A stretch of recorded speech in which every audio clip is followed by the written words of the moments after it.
Have you ever held back your truth just to keep the peace? Smiled when you wanted to cry? Agreed when your heart screamed no? Or kept shrinking yourself to fit into boxes built by other people's expectations? Let me ask you something that might sting a little. Are you living your life, or are you just trying to be liked? In today's world, approval is currency. One wrong move and you're judged, unfollowed, dismissed. So we hide, we perform, we bend ourselves into shapes we were never meant to be. But what if I told you, your happiness begins the moment you stop trying to be liked by everyone? In this episode of Psychology Now, we're diving deep into the game-changing book, The Courage to be Disliked, by Ichiro Kishimi and Fumitake Koga, a book that shook Japan and has quietly changed lives around the world. We'll break it down into powerful ideas, bite-sized, simple, and clear. And yes, this video includes subtitles, so you can follow along at your own pace, reflect deeply, and pause whenever you need. So sit back, take a deep breath, and get ready to learn how the courage to be disliked might just be the beginning of your truest life. Chapter 1. Trauma is not the root. Let's begin with a simple but powerful truth. Everyone has been hurt. Some people had a difficult childhood. Others lost someone they loved. Some were bullied, ignored, or made to feel small. These painful experiences leave a mark, and many of us grow up believing, I am this way because of what happened to me. That sounds true, doesn't it? Maybe you feel anxious in social situations because you were teased in school. Or maybe you think you can't be confident because no one believed in you when you were young. But here's the idea from The Courage to be Disliked, an idea that might surprise you. Trauma is not the true cause of our problems. Adlerian psychology, created by Alfred Adler, teaches us something very different from what we usually hear. Adler believed that it's not what happens to us that shapes our lives. It's how we understand and use those experiences. Let's stop and think for a moment. Two people go through the same event. For example, a parent leaves the family. One person says, "That's why I don't trust anyone." The other says, "That's what taught me to be strong and independent." The event is the same, but the meaning is completely different. This is what Adler meant. The past doesn't control you. The story you choose to tell about the past does. So, what does this mean for you? Let's say you had a very strict teacher who embarrassed you in front of the class. Since then, maybe you're afraid to speak in public. You say, I can't do it because I had a bad experience. But Adler would say, that fear you feel now is not from the past. You are using that memory to avoid a challenge in the present. This doesn't mean your fear isn't real. It is. But the story behind the fear, the belief that you can't change because of the past, is something you created. And what you create, you can also recreate. A new way to see trauma. This way of thinking is not easy. It takes courage. It means saying to yourself, yes, that experience hurt me. Yes, it changed me. But it doesn't define who I am today. Adler believed that people often use trauma as a shield, not on purpose, but as a way to protect themselves. For example, if I say, I can't trust people, then I don't have to risk being hurt again. If I say, I'm not good enough, then I don't have to try and possibly fail. We do this because it feels safe, but safety can also be a cage. And if we want to grow, we need to step out of that cage and tell ourselves a new story. Exercise. Rewrite your story. Take out a piece of paper or open a note on your phone. Try this. Write one painful experience from your past, big or small. Ask yourself, what have I learned from this? Now, write a new story that shows how this experience made you wiser, stronger, kinder, or more aware. Old story. I was always ignored, so I'm not important. New story. I was ignored, and that taught me how powerful it is to listen to others. Read this new story every day for a week. Let it sink in. The more you repeat it, the more real it will feel. Key message. Your trauma is not the root of your problems. The meaning you give to that trauma is. And meaning is something you can choose. Starting today. You are not broken. You are not your past. You are the author of your life story. And that story, it's still being written. So next time you feel stuck, ask, am I holding on to this pain? Or can I tell a new story that helps me grow? This is how we begin to build the courage to be disliked, and more importantly, the courage to be free. Chapter 2. All problems are relationship problems. Let me ask you something. Have you ever said something like, I don't like myself, or I'm not good enough, or nobody understands me? If yes, you're not alone. Many people feel this way, even those who seem happy on the outside. In The Courage to be Disliked, the philosopher says something powerful. All problems are relationship problems. Sounds strange at first, doesn't it? How can every problem be about relationships? Let's unpack this together. Where do problems begin? Most of the time, when we feel unhappy, it's not because we're alone. It's because of how we feel about others and how we believe others feel about us. Think about it. We feel anxious because we're afraid others will judge us. We feel sad because someone didn't treat us kindly. We feel not good enough because we're comparing ourselves to someone else. Even when we're alone, we often imagine what others might be thinking. That little voice in your head? It's often shaped by your relationships, past and present. So when Adler says, all problems are relationship problems, he means our emotions, thoughts, and actions are deeply connected to how we relate to others. Inferiority complex, the hidden trap. Let's say someone says, I'm not smart enough to succeed. Or, I can't find love because I'm not attractive. These are not facts. These are beliefs, often shaped by comparisons to other people. This is called an inferiority complex. When we use our own flaws, real or imagined, as an excuse to avoid taking action, it's a way of saying, I can't because I'm not enough. But here's what's really happening. We're scared of failure, so we don't even try. We want approval, so we hide our true selves. We want to be accepted, so we change who we are. This constant fear and comparison traps us.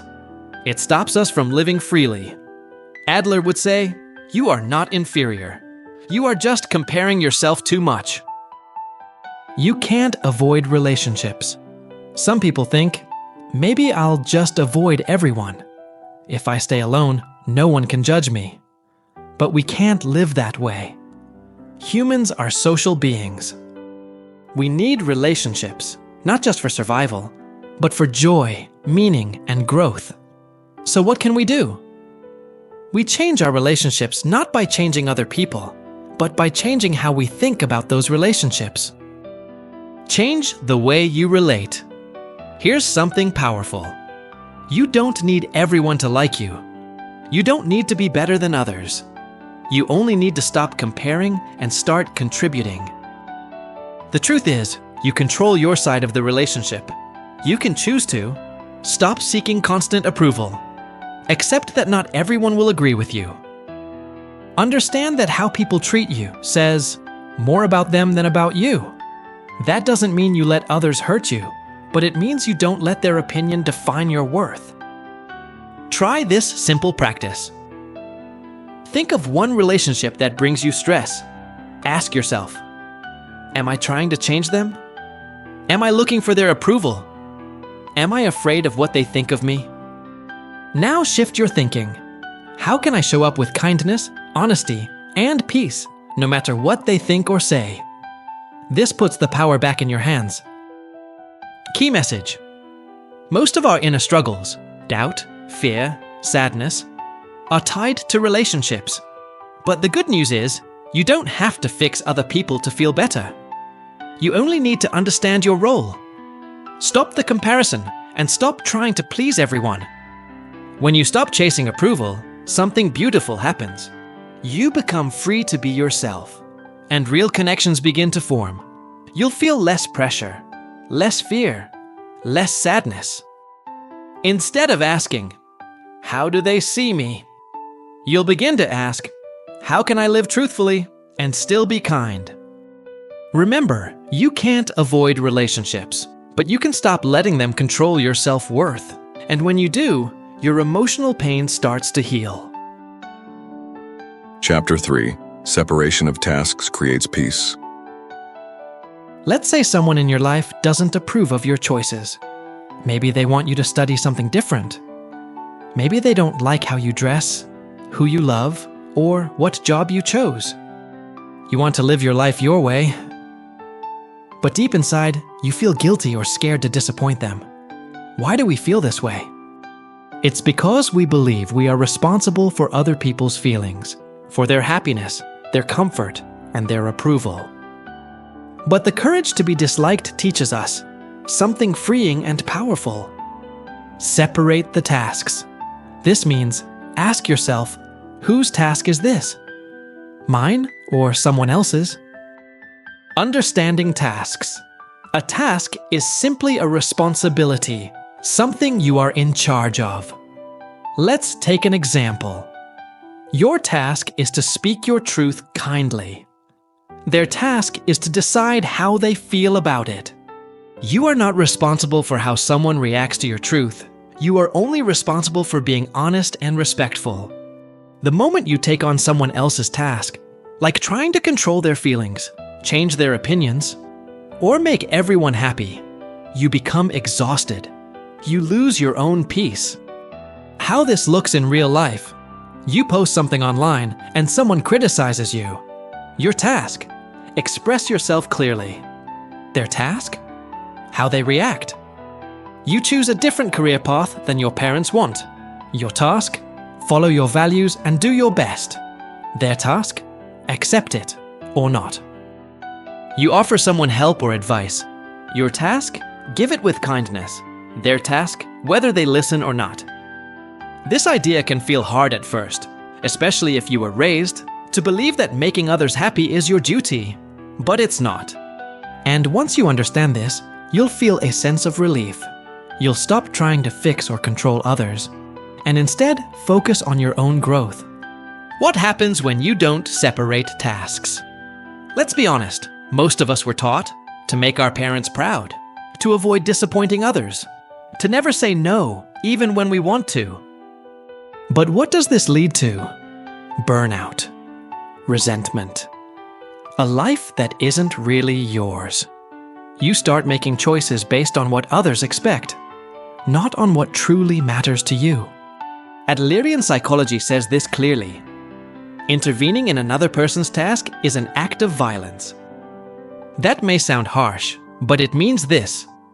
Trying to change others, or live for them, instead of with them, harms both you and them.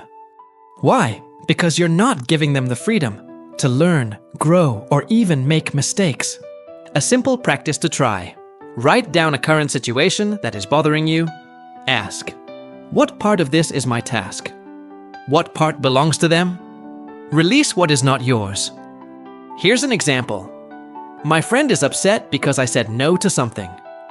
Ask, was I respectful? If yes, then their feelings are their task.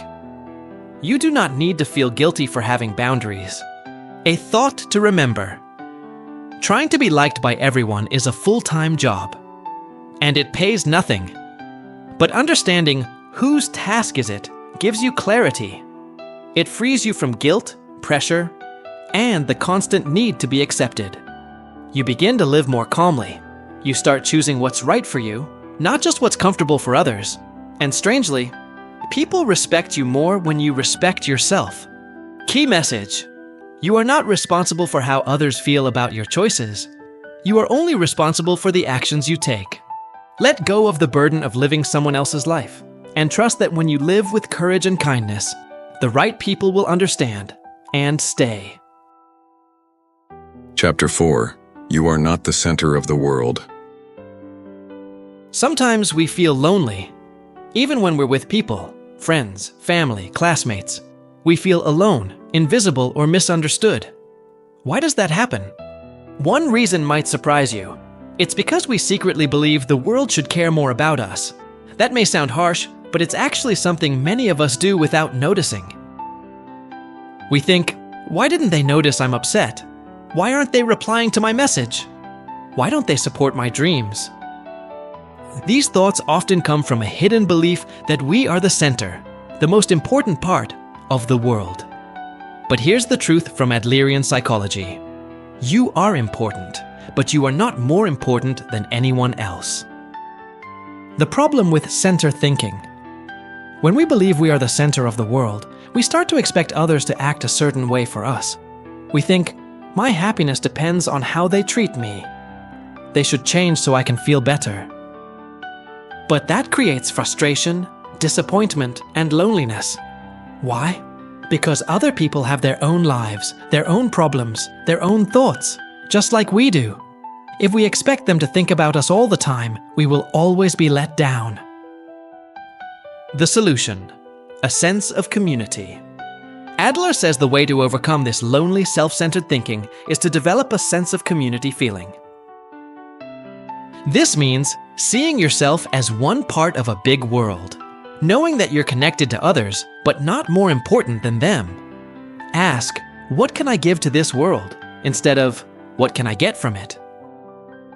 We feel better, more peaceful, and less lonely when we stop focusing on what's missing and start focusing on what we can contribute. Even small things matter. A kind word to a friend, helping someone at school or work, sharing your time, your skills, or just your smile. You're a piece of the puzzle. Imagine life as a big puzzle. You're one piece. Others are different shapes, sizes, and colors. You don't need to be like them. You don't need to be the center. You just need to be yourself and find where you fit. No puzzle works with one giant piece in the middle. It works when each piece connects with the others, respectfully and honestly. Let's reflect. Here are a few questions to think about. Do I expect people to act a certain way just to make me feel better? Am I often upset when others don't notice me? Do I think more about what I'm getting from others or what I'm giving? It's okay to feel these things, but once you notice them, you can start to shift your thinking. A powerful mindset shift. Instead of saying, why don't they treat me better? Try asking, how can I make someone else's day better today? This shift takes you out of the center and into connection. You stop waiting for love and attention and start giving it. And here's the beautiful twist. When you give without expecting, you often receive more than you imagined. Key message: you are not the center of the world, but you are a valuable part of it. True happiness comes when you stop expecting the world to serve you and start asking how you can serve the world. Chapter 5. Live in the here and now. Have you ever found yourself lying in bed, thinking about a mistake you made years ago, or worrying about something that might happen next week? We all do this. Our minds are often stuck in the past or racing into the future. But when that happens, we miss the only time that really exists. Right now. Adler's philosophy tells us something simple but powerful. Life happens only in this moment. Not yesterday, not tomorrow, now. The illusion of past and future. The past is just a memory. The future is just an idea. The only thing you can truly live in is the present. Yet, so many of us are trapped in regrets. I shouldn't have said that. Why did I do that? What if I fail again? Or stuck in fears. What if people don't like me? What if I'm not good enough? What if I never succeed? These thoughts pull us away from the present. They create anxiety, sadness, and fear. What it means to live earnestly. Adler talks about the idea of living earnestly. This means living with full presence and honesty. It means doing your best right now, not for praise, not for results, but because it's the right thing to do. When you live earnestly, you don't waste energy on the past. You don't wait for the perfect future. You show up today as you are and take the next step forward. Let's look at a simple example. You're learning to paint. You're not very good yet. But instead of saying, "I'm not talented," or "What if I never improve?" you say, "Today I will paint. I will enjoy the process." That's enough. When you stop judging every action by its outcome, life becomes lighter and more fun. Focus on the process, not the result. Think of your life like a hike up a mountain. If you only care about reaching the top, you'll feel impatient and frustrated. But if you look around, enjoy the view, feel the wind, notice your steps, then even the climb becomes meaningful. Living in the present doesn't mean ignoring the past or future. It means learning from the past without living in it, planning for the future without fearing it, and most importantly, finding joy in what you're doing right now. Try this exercise. Step 1. Take a few deep breaths. Step 2. Look around the room. Name 3 things you see. Step 3. Ask yourself, what am I doing right now? And how can I do it with love, focus, and care? This is how you start to live fully in the present moment. A thought to remember. A life lived earnestly is a complete life, even if you never reach your goal. That means your life matters not because of what you achieve, but because of how you live each day, honestly, courageously, and with care. Key message: the present is your only real home. Let go of what has already passed, stop fearing what hasn't happened yet, and start living right here, right now, with presence and purpose. Chapter 6. Horizontal Relationships. Have you ever felt small around someone more successful? Or maybe you felt superior to someone else who seemed below you? These are examples of vertical relationships, where we rank people as either above or below us. In Adlerian psychology, this way of thinking is one of the biggest causes of emotional pain. The solution? We must shift from vertical relationships to horizontal relationships, where everyone is seen as equal in value. The problem with vertical thinking. In our minds, we often create a mental ladder. At the top are people we admire, the rich, the beautiful, the talented. At the bottom are those we judge, the poor, the uneducated, the weak. And where do we put ourselves? Usually somewhere in between, constantly climbing or falling, depending on who we compare ourselves to. This constant ranking creates stress. If someone is above us, we feel insecure. If someone is below us, we feel pressure to stay above them. It's an exhausting game, and no one wins. Horizontal relationships, a new way to connect. Adler says the healthiest way to live is to see everyone as equal, not in skills or status, but in worth. That means a CEO and a cleaner both deserve respect. A child and an adult both have value. A sick person and a healthy person both matter. We may have different roles, abilities, or knowledge, but we are all human. No one is more worthy than another. A simple example. Think of a newborn baby. They haven't achieved anything. They can't speak or walk, but we still love them deeply. Why? Because their existence alone has value. Now imagine an elderly person with memory loss. They may not work or contribute in the traditional sense, but they are still loved, remembered, and important. Their worth comes from being, not doing. What happens when you see people as equals? You stop comparing. You stop feeling jealous or superior. You start connecting more deeply. Conversations feel lighter. You listen better. You speak more honestly. You become someone who respects and is respected. A mental shift to try. Instead of thinking, this person is better than me, say, this person has different strengths and I have mine. Or instead of, I'm better than them, say, I may know more in one area, but they have their own value too. Why this helps you? When you stop living by the ladder of status, you stop being afraid of falling. You stop needing to prove yourself all the time, And that peace gives you more energy to grow, love, and give. A quick practice. Next time you meet someone, whether it's your boss, a stranger, or a child, try this.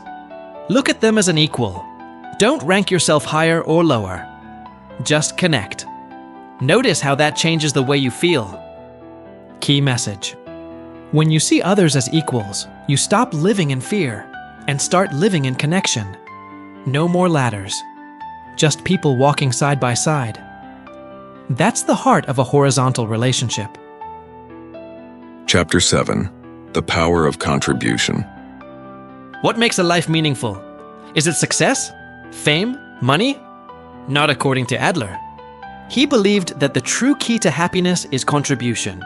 The feeling that you are useful to someone, in some way. When you feel that your life matters, not just for yourself, but for others, you feel strong, peaceful, and fulfilled. Happiness comes from giving. We often think we'll be happy when we get something, when someone praises us, when we get more likes, when we finally succeed. But Adler says, you don't feel happy when you receive. You feel happy when you contribute, when you help someone, when you support a friend, when you make a difference, even in a small way. That's when real joy appears. A simple example. Think of a parent playing with their child. They're not doing it for money or reward. They do it because it brings the child joy. And that joy creates a feeling of deep meaning for the parent.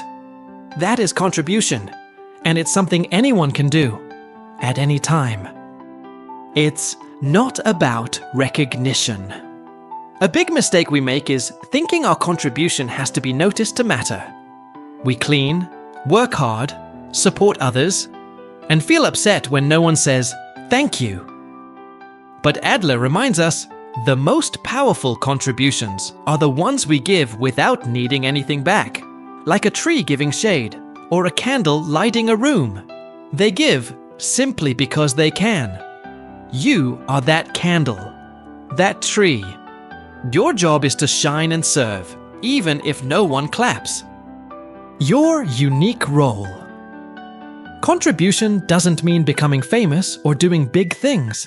It means using whatever you have, your time, energy, talents, kindness, to make life better for others.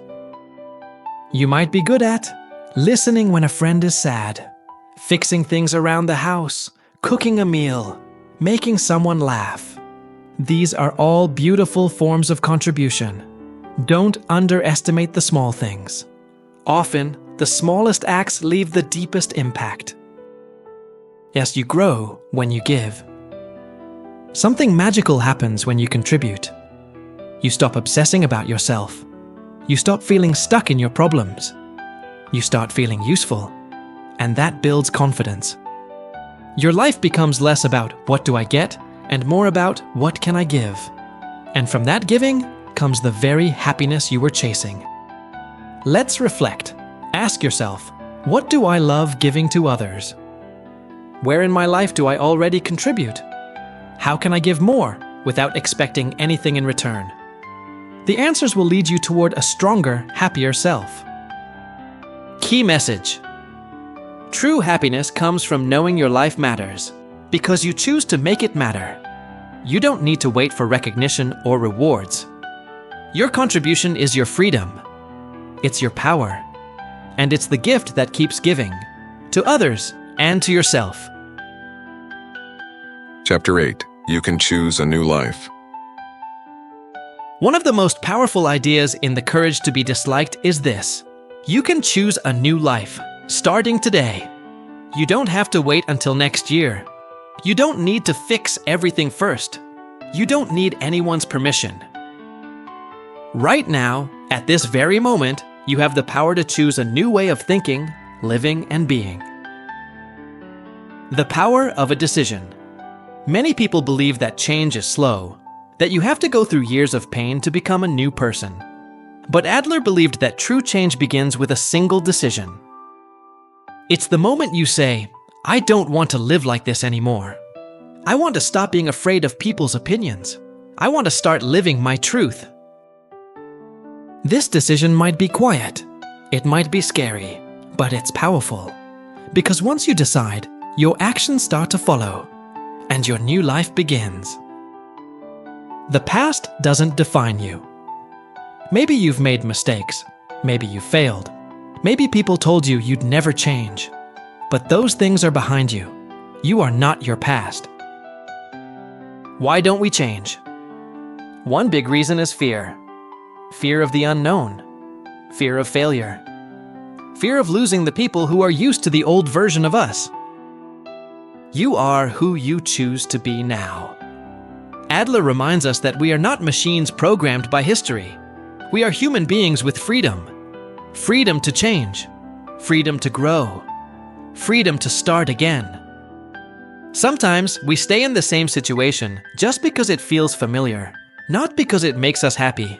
But staying stuck is still a choice, and you can make a new choice. So, what can you do? Step 1. Think of one part of your life you want to change. Step 2.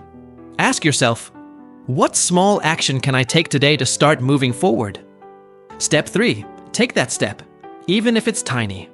A message, a walk, a boundary, a promise to yourself. Key message: you are not waiting to be saved. You don't need to be perfect first. You already have what it takes to begin. Change starts with courage, and courage begins with one honest decision. I am ready to live differently. Chapter 9. Freedom means responsibility. We all say we want to be free. Free to make our own choices. Free to live how we want. Free to be ourselves. But here's what the courage to be disliked teaches us. True freedom always comes with responsibility. You can't have one without the other. What does that mean? It means you are responsible for your life. Not your parents, not your friends, not society. If you choose a certain path, you must also accept the results of that path. This can feel scary at first. It's easier to say, I can't help it, or it's not my fault. But that's not freedom. That's giving your power away. Adler believed that when you accept responsibility, you become strong. You stop blaming others. You stop waiting for someone to fix things. You take action. You are the author. Think of your life as a storybook. You are the main character, but more importantly, you are the author. You decide what happens next. You decide how the story ends. Others may play roles in your story, but they don't write it. You do. So ask yourself, am I writing my own story? Or just following someone else's script? What can you do? Step 1. Think of one area where you blame others for your situation. Step 2. Ask, what small step can I take to improve this, no matter what others do? Step 3. Do it, even if it feels hard. Important reminder. Responsibility is not blame. It's not saying everything is your fault. It's saying, even if I didn't cause this, I can choose how I respond. That's real power. Key message. Freedom is not doing whatever you want without thinking. Freedom is knowing that your choices shape your life and owning those choices. The moment you accept that, you stop being a victim. You become the creator of your life. And that's when the real change begins. Chapter 10. Don't let praise or criticism control you. Most of us love to hear praise. It feels good when someone says, well done, or you're amazing. And it hurts when someone says, that's not good enough, or you failed. But Adler teaches us something very important. You are not here to live for praise, and you're not here to fear criticism. Both can control you if you let them. Living for approval. When we chase praise, we start performing. We stop being ourselves and start doing what we think others will like. We dress a certain way. We say the right things. We hide our mistakes. But here's the problem. If you live for praise, you become afraid of losing it. You become afraid to be real. You become afraid to try something new because you might fail. And then you stop growing. Fear of criticism. On the other hand, if we fear criticism too much, we hide. We stop speaking up. We stop creating. We stop living boldly, just to stay safe. But safety isn't the same as happiness. You are not here to please everyone.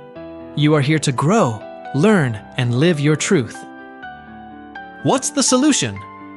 Adler says we must let go of both praise and criticism as guides. Instead, we ask, am I being true to my values? Did I do my task with honesty and effort? That's what matters. Practice this. Step 1.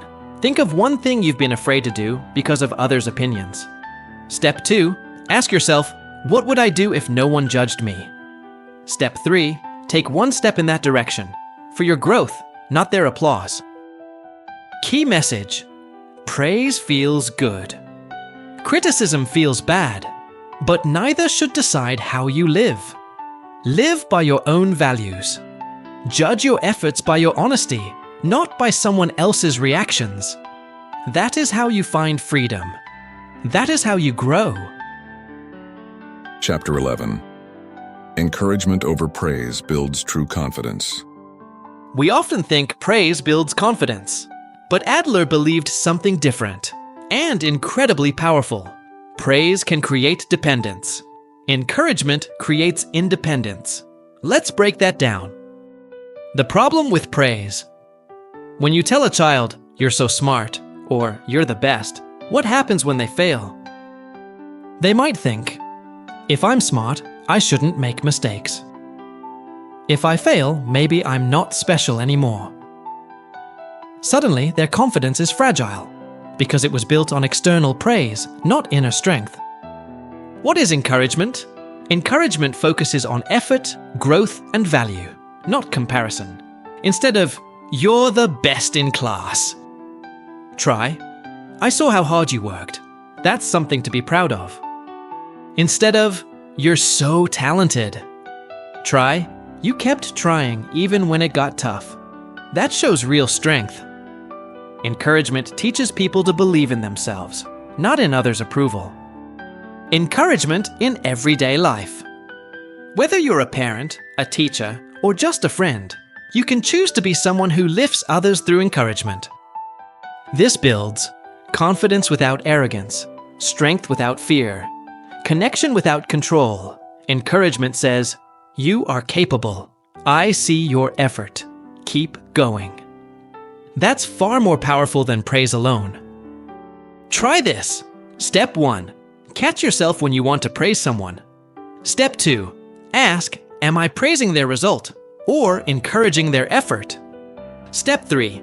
Give them feedback that helps them grow, not just feel good. This works with yourself too. Try replacing "I'm a failure" with "I'm learning. Every step is helping me grow." Key message: praise may feel good, but it can make us dependent. Encouragement builds lasting strength. Choose to encourage others and yourself through effort, honesty, and resilience. That's how true confidence is born. Chapter 12. Stop chasing recognition. Have you ever felt that no matter what you do, it's never enough? You work hard. You try to look good. You try to be helpful, kind, or successful. But still, you're waiting for someone to say, "You're amazing. You matter. You did well." This is the endless chase for recognition.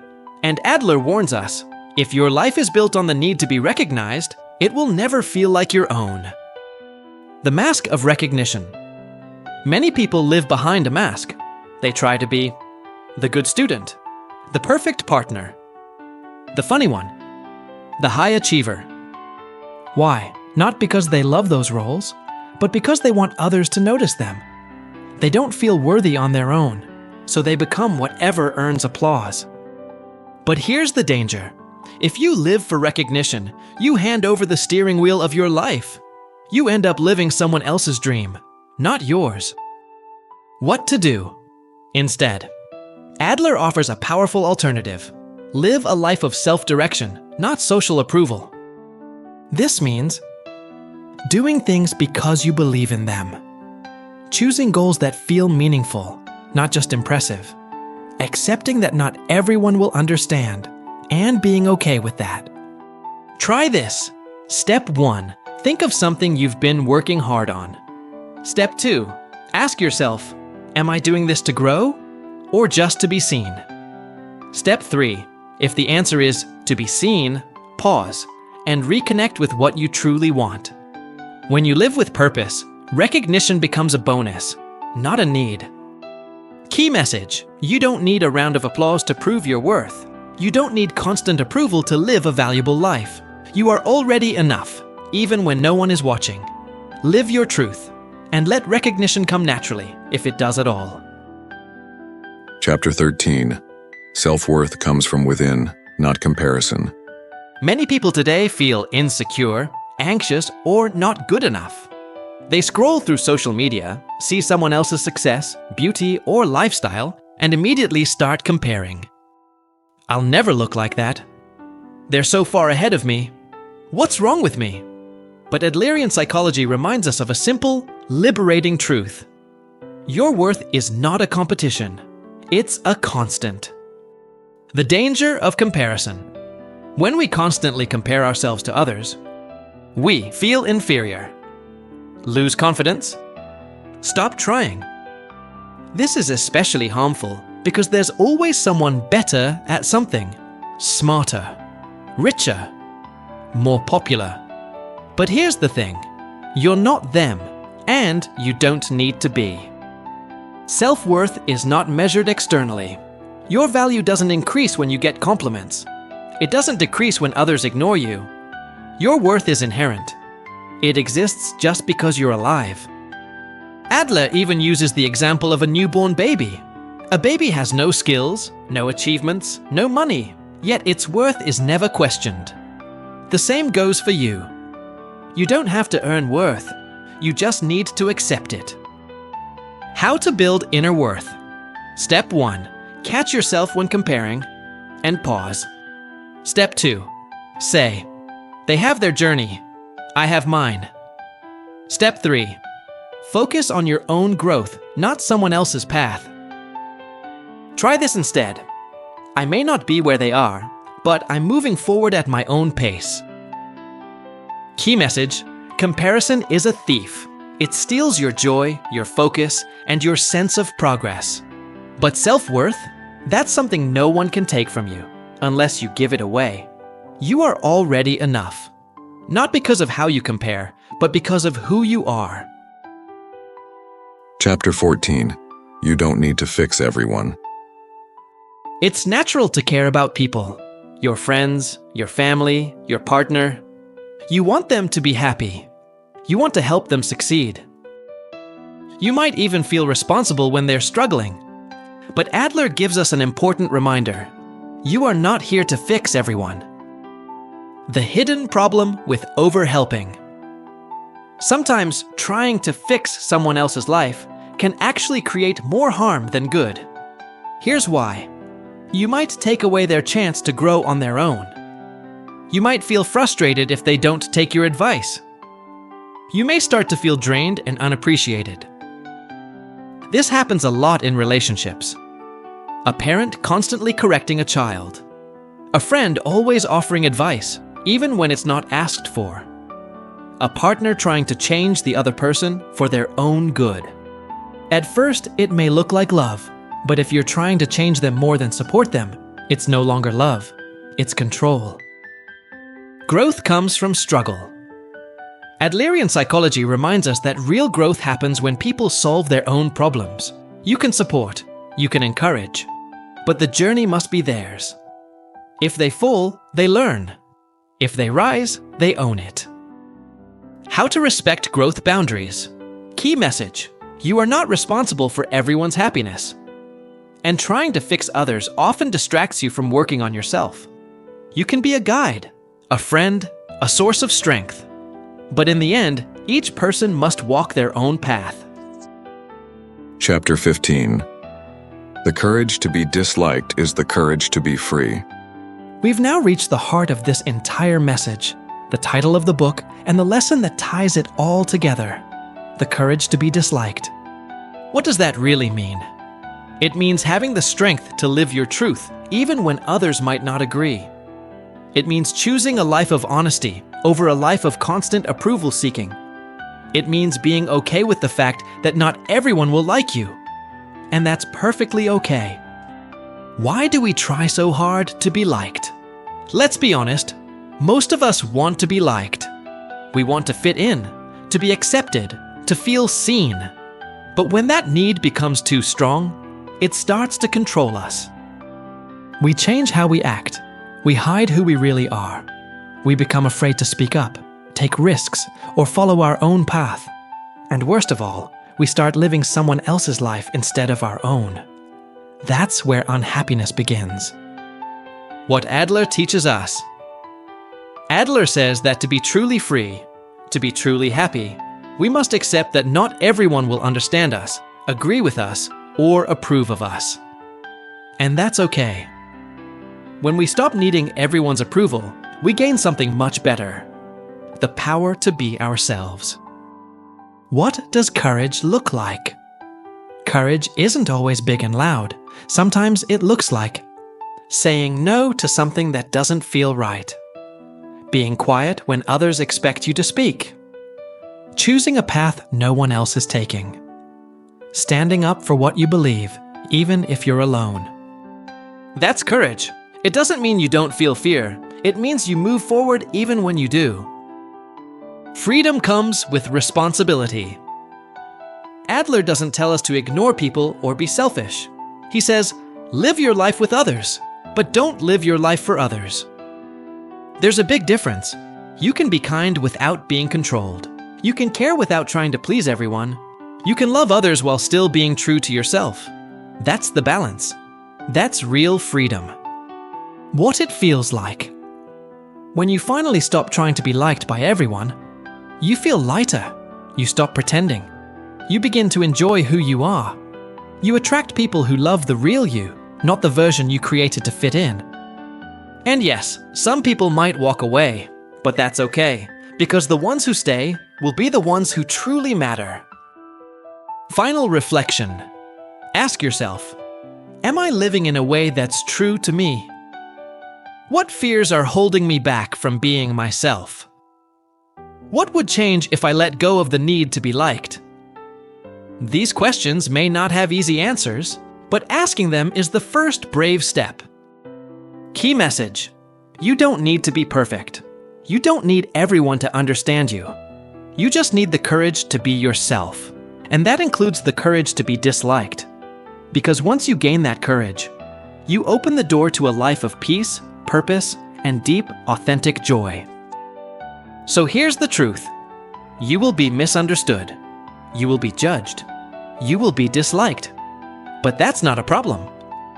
That's a sign you're finally living as you, not someone else's idea of who you should be. The courage to be disliked is not easy, but it is liberating. Because when you no longer live for applause, you can finally hear your own voice. When you no longer need approval, you can finally make decisions based on truth.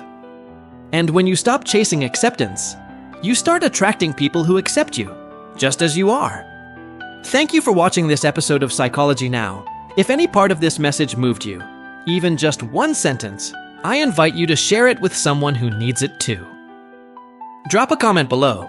Which section hit home the most for you? I'd love to hear your thoughts. And if you want more psychology-based insights in simple, powerful language, make sure to like, subscribe, and hit the bell so you never miss an episode. You were not born to be perfect.